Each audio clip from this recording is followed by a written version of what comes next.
Ingat ya teman-teman ya, kalau hanya sekedar membuat mahasiswa menjadi pinter saja, gue pikir Google juga sudah lebih pinter saat ini.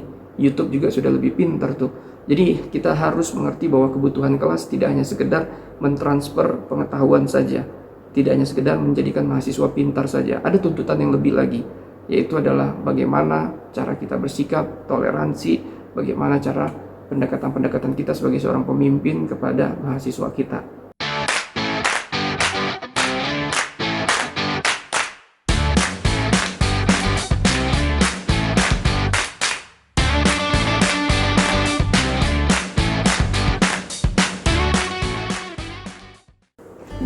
Back again. Hola teman-teman Slim semuanya. Kembali lagi di Seven Production. Teman-teman, bagaimanapun juga gue mau tekankan sekali lagi, menjadi dosen ini sebuah pekerjaan yang mulia gitu ya. Karena sifatnya dunia akhirat juga tuh. Kita ngurusin anak orang, kita mendidik anak orang supaya menjadikan dia lebih berguna, yang pastinya bernilai ke depannya tuh. Nah, jadi profesi dosen ini memang sangat-sangat gue pikir baik banget buat siapa aja. Nah, namun sering sekali ketika kita harus ya punya pengalaman pertama berada di kelas, interaksi dengan sesama teman dosen, kita sering salah tuh ya, sering salah, dan pada akhirnya ini membuat kita jadi seperti nggak percaya diri ke depannya, dan akhirnya kita jadi salah tingkah juga baik di dalam kelas maupun ketika berinteraksi dengan teman-teman dosen lainnya tuh. Nah, makanya di video kali ini teman-teman gue akan coba berbagi. Intinya ini adalah dari hasil pengalaman pribadi juga. Artinya gue pernah mengalami kesalahan itu, dan juga teman-teman gue dosen yang lainnya, dosen pemula yang memang juga melakukan kesalahan, dan gue pengen berbagi aja. Semoga saja siapa aja teman-teman ya yang menonton video ini itu bisa mendapatkan manfaat dan lebih mempersiapkan dirinya untuk menjadi dosen ke depannya. Oke teman-teman, seperti apa 5 kesalahan-kesalahan yang biasanya dilakukan oleh dosen pemula. Nah, sebelumnya teman-teman berinvestasilah terlebih dahulu dengan menekan tombol subscribe, share, like, dan komennya. Oke, seperti apa detailnya? Check it out!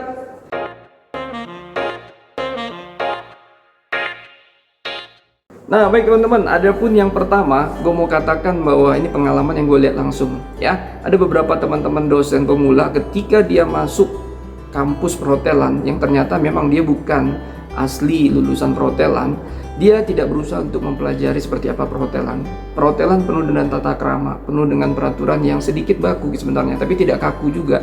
Artinya misalnya pakai jas gitu ya, terus kalau misalnya makan bersama nggak perlu kita harus gitu ya. Nah, itu kita sangat pay attention ke sana. Tapi teman-teman yang bukan dari perhotelan ini biasa menganggap bahwa hal ini ya lumrah aja, biasa ya. Padahal di kampus perhotelan sering tuh kedatangan GM, General Manager, artinya ya kita bilang stakeholder, orang-orang yang juga kepentingan untuk membangun kampus ini.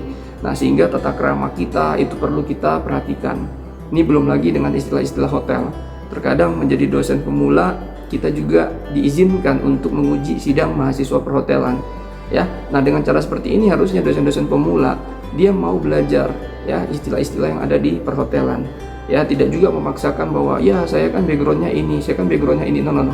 Itu tidak penting, karena kamu sekarang sudah berada di perhotelan, otomatis kamu harus menyesuaikan bagaimana dengan kebutuhan mahasiswa perhotelan dengan kampus perhotelan ya. Jadi kita tidak boleh terlalu idealis, kita harus mengikuti ya. Percaya deh sama gua, bagaimanapun juga kampus-kampus itu berbeda. UGM itu akan berbeda dengan kampus perhotelan, UI itu akan berbeda dengan kampus IT misalnya, karena masing-masing mereka punya gaya yang berbeda, budaya yang berbeda. Dan ketika kita berada di satu kampus, sama seperti prinsipnya, di mana bumi diinjak, di situ langit dijunjung tuh.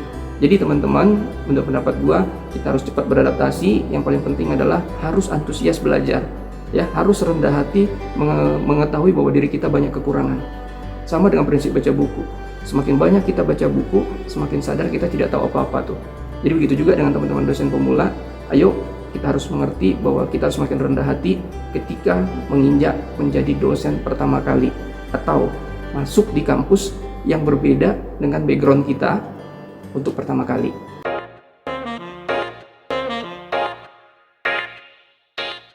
Nah, yang kedua ini justru sebaliknya teman-teman. Ada teman-teman yang kita di kampus perhotelan ini, gue pengalaman juga melihat bahwa backgroundnya mereka adalah sebagai praktisi itu. Praktisi yang udah lama di hotel tapi sudah S2, jadi diizinkan untuk masuk di kampus perhotelan mengajar. Nah, sayangnya memang dia lebih banyak tuh, bukan sayangnya sih, Tapi intinya faktanya dia memang lebih banyak bekerja di industri daripada di kampus atau di dunia pendidikan. Baru kali ini dia masuk di dunia pendidikan. Nah, sering sekali teman-teman yang seperti ini yang gue lihat, mereka terlalu memaksakan apa yang menurut kepala mereka benar tuh, sehingga mereka mengajarkan mahasiswa dengan cara kerasnya seperti industri di perhotelan. Mereka mengajarkan disiplin yang menurut pendapat gue terlalu ekstrim, yang mungkin untuk saat ini tidak terlalu relevan dengan kehidupan sekarang. Contohnya adalah ketika mahasiswa melakukan sebuah kesalahan, dipanis, dihukum. Ada yang bahkan sampai nggak tahu maksudnya dosennya bercanda, membakar garpu, ditaruh ke tangan dari si mahasiswa. Ya, mahasiswanya ceritain ke gua terlalu lama, jadi kasusnya udah keburu basi tuh. Intinya kita nggak jadinya membawa itu ke hukum, misalnya seperti itu.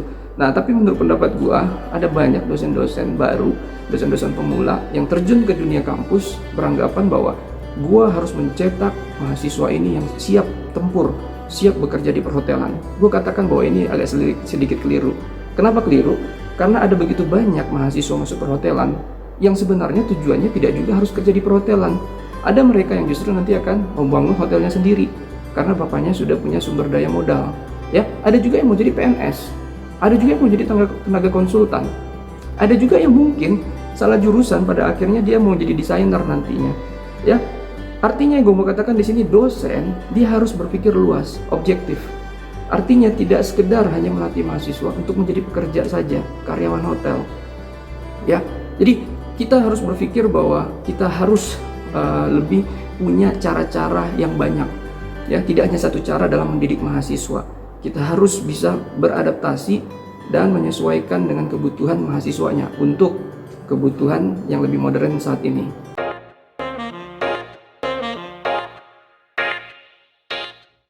Nah, berikutnya sebagai dosen pemula juga teman-teman diharapkan tidak perlu juga terlalu so asik gitu ya. So asik di sini artinya adalah sok merasa dekat, terus sok merasa paling tahu semuanya.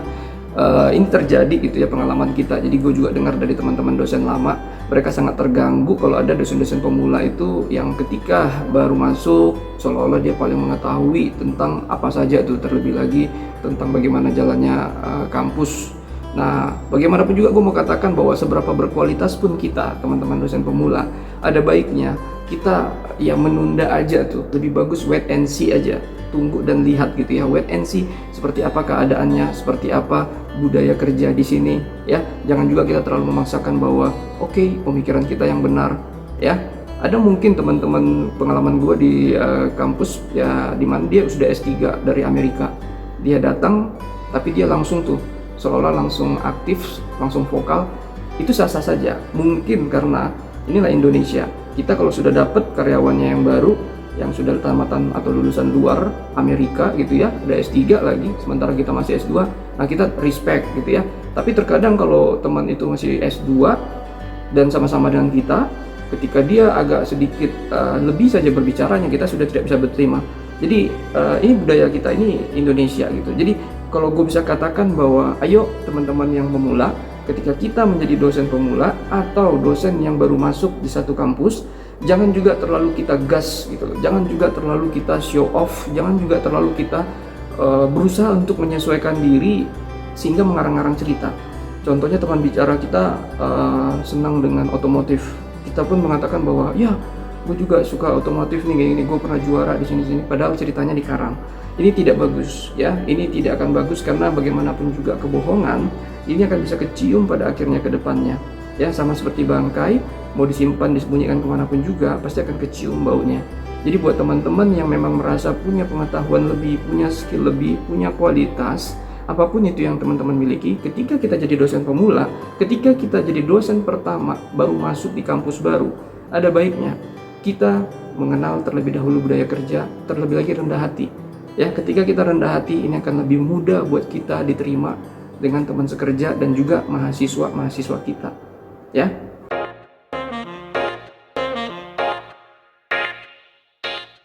Nah, berikutnya teman-teman, yaitu adalah berusaha menjadi idealis tapi tidak realistis tuh. Jadi penting buat teman-teman dosen pemula, ini terjadi mungkin pada saat gue dulu ya. Bagaimanapun juga gue dengan background komunitas entrepreneur, mindset entrepreneur, ketika masuk di dunia kampus jelas seperti makhluk yang berbeda. Gue melihat cara berpikirnya, cara mereka bekerja, ya gue merasa bahwa gue lebih baik memang pada saat itu. Ini sebuah kesalahan. Nah, gue ngerasa bahwa ada yang berbeda dari cara berpikirnya gue dengan teman-teman di kampus pada saat itu. Nah, ketika gue jadi dosen pemula, gue malas untuk belajar bagaimana sebenarnya menjadi dosen, misalnya penting untuk jabatan fungsional kita diurus gitu ya. Nah, gue tidak berusaha untuk ke sana. Gue hanya sekedar memang karena gue masuk aja dulu. Intinya gue merasa ini akan menjadi jembatan berikutnya aja buat karir gue berikutnya. Nah, namun pada akhirnya gue sampai 10 tahun jadi dosen juga.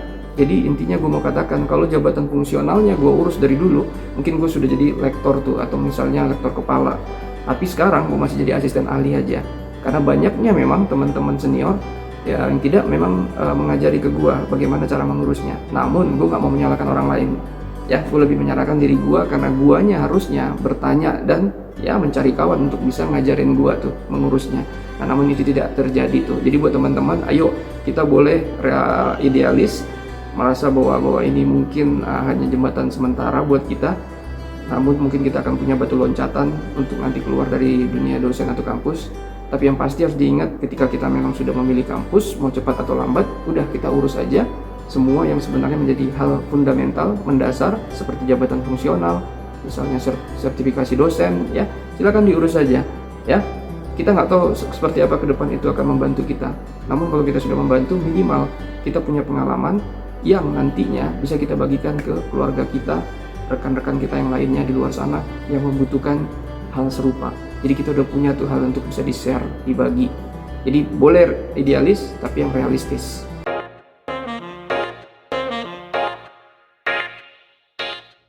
Nah, yang terakhir teman-teman, ini berhubungan dengan bagaimana di kelas. Artinya ada begitu banyak dosen, ketika dia masuk, dia sering tidak juga dikasih materi atau mata kuliah yang sesuai kekuatannya.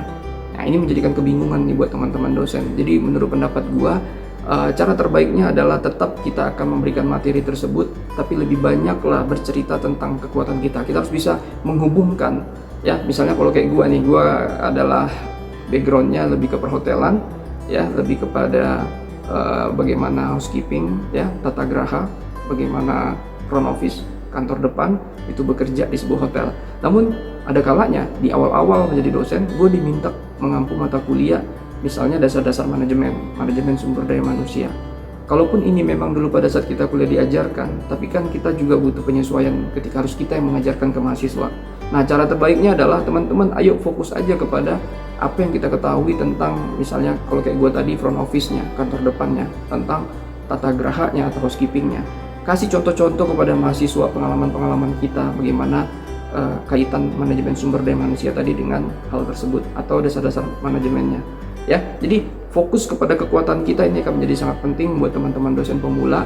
Yang salahnya adalah banyak gue melihat teman-teman dosen pemula justru berusaha untuk menjadi ahli di materi yang baru dimintakan kepadanya.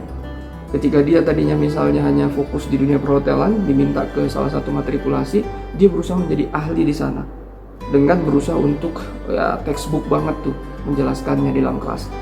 Alhasil ya teman-teman mahasiswa mengetahui itu dosen kualitasnya, ya sehingga ada jarak tuh. Dosen pun jadi seperti seolah-olah orang yang hanya mentransfer apa isi buku, taruh di kepalanya, terus transfer ke mahasiswanya. Padahal yang dibutuhkan mahasiswa adalah contoh-contoh real. Mahasiswa butuh semacam kedekatan-kedekatan yang memang dibutuhkan. Ingat ya teman-teman ya, kalau hanya sekedar membuat mahasiswa menjadi pinter saja, gue pikir Google juga sudah lebih pinter saat ini. YouTube juga sudah lebih pinter tuh. Jadi kita harus mengerti bahwa kebutuhan kelas tidak hanya sekedar mentransfer pengetahuan saja, tidak hanya sekedar menjadikan mahasiswa pintar saja. Ada tuntutan yang lebih lagi, yaitu adalah bagaimana cara kita bersikap, toleransi, bagaimana cara pendekatan-pendekatan kita sebagai seorang pemimpin kepada mahasiswa kita.